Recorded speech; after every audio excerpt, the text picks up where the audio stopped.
Hello and welcome to a new video with Skolera. In today's video we're going to look at the admin's interface. Now when we talk about the admin interface, this is one of the major rules that we have on the platform. This could actually include of course the IT managers at the schools, school directors, stage heads and so on. It could also be for specific people who have specific tasks that they need to do. Someone, for example, who's only responsible for attendance in the school, someone else who's responsible only for behavior notes, school doctor who will only have access to particular things like medical notes and attendance history and so on.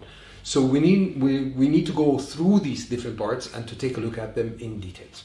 Now, one of our main concepts that we use in Skolera is that as an upper management or someone in a managerial position, what you need to look at is the big picture.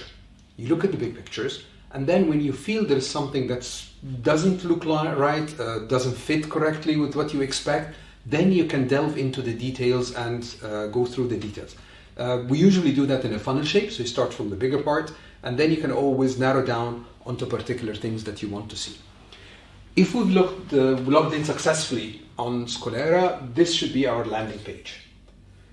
Okay. One of the first things we have, of course, we do have our own icons at the very top up there. The announcements icon, which will show us all the announcements that we send as admins to the school and their due dates. Remember that here the announcements, this is the show until date, so this will stay as an active announcement in this menu until, of course, or in this icon, until we reach this date. Once this date is reached, it will disappear from the active announcements and will be found in the archived announcements. The next one is for messages. Now, as an admin, we receive lots of messages, so we'll see a lot of our messages. Unread messages are always highlighted and marked with the rounded color dot. The color of the dot, of course, will differ based on your theme choices. Read messages will not be bolded and will not include this dot. So that can tell you which messages you've read and which ones you haven't, and if there are reasons for them, be excused, who they are coming from, and so on. Some basic information about them. Notifications also, you will see all the notifications that relate to you personally as an admin. The theme changer, this is where you can change the color of your backgrounds and the themes, either on the dark with different coloring or light with different coloring. It's totally up to you to choose which theme you prefer. And of course the language bar from which you can change languages. Once again, I will remind you that when we talk about changing languages here, languages, what we do translate is only the interface. Things that are already pre-built, not things that are entered by users. So if you as an admin or a teacher or anyone else writes a text or a message in Arabic, it will remain in Arabic, even if you switch the languages. If it's written in English, it will remain in English, and so on. And please do remember, for you and for your users, to disable the automatic translation feature in the browsers. Otherwise, it will try to translate what's already translated and actually comes up with a lot of expressions on the interface that do not belong to Skolera whatsoever. The last one, of course, this is our own icon. This is our profile, which shows you your profile, zones that you're a member in, and your name, of course, your distinction, your username, and from here is where you can reset your password. To reset your password, you need to enter the new password. As an admin, you just enter the new password once and twice. Okay? If you want to reset your password. Then you click on save. Remember that password must contain at least 8 characters, 1 uppercase, 1 lowercase, 1 simple, and 1 number. Okay, these are written for you to make sure that they're written. Okay, so this is the basic information. The little arrow on the side up here is, of course, to log into the school SMS or to the school administrative side. To contact school if you want to send messages to other admins, although we have more than one way to do it. And of course, signing out or logging out of the platform. This part is very important. If you're using an admin account and if you're using a shared device that other people have access to, we do strongly suggest that you should always sign out once you're finished with your work.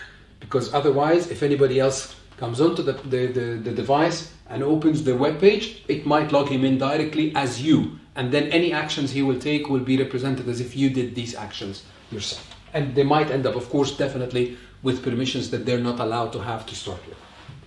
Okay, so this is basically our main home page with the icons on the top.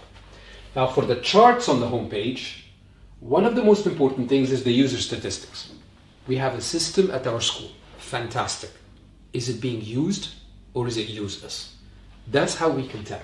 we can take a look here at the different roles: students, teachers, HODs, and parents, their consumption and their interaction on the system over the past 8 weeks. You can always filter by roles. Let's say I don't want to see the students and parents, I just want to see teachers and HODs.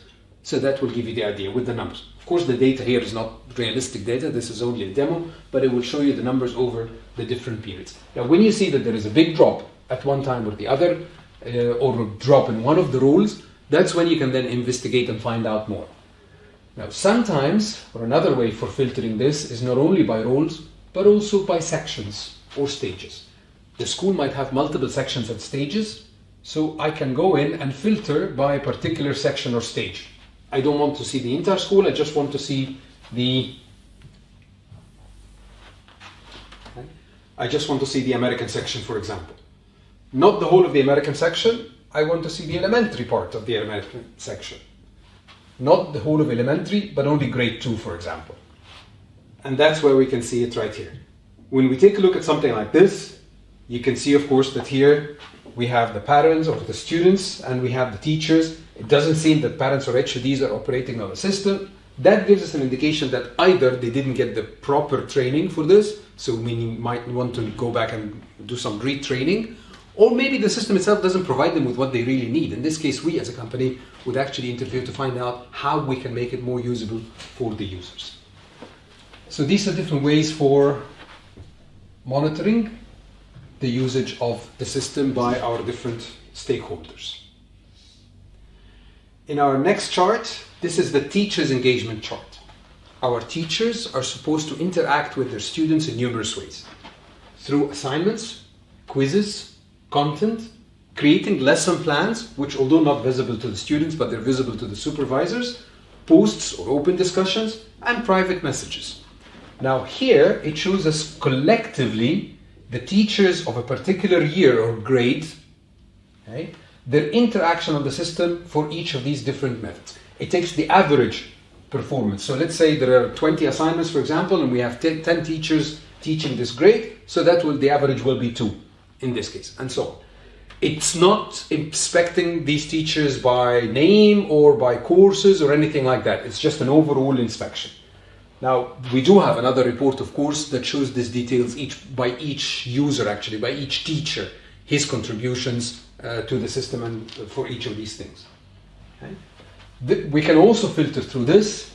You can filter by, again, by stages. I just want to see the American stage, elementary in America.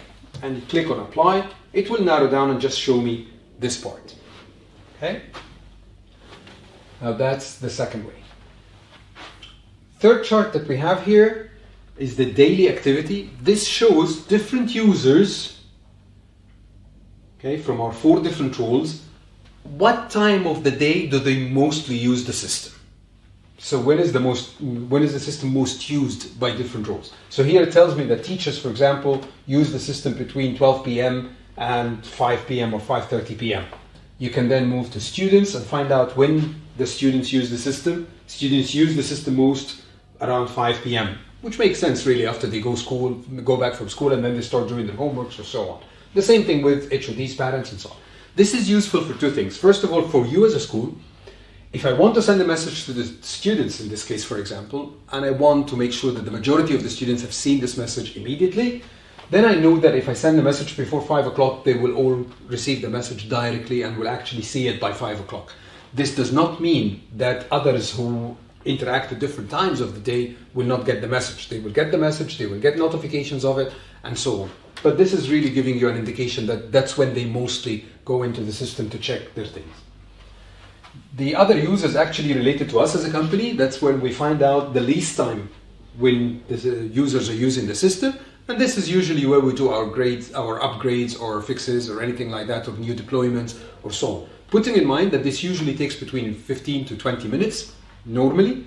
If it's going to take longer than that, when there is like a major change in the platform or something like that, we would usually notify the schools enough time in advance so that you would notify your users that this is something that's going to happen.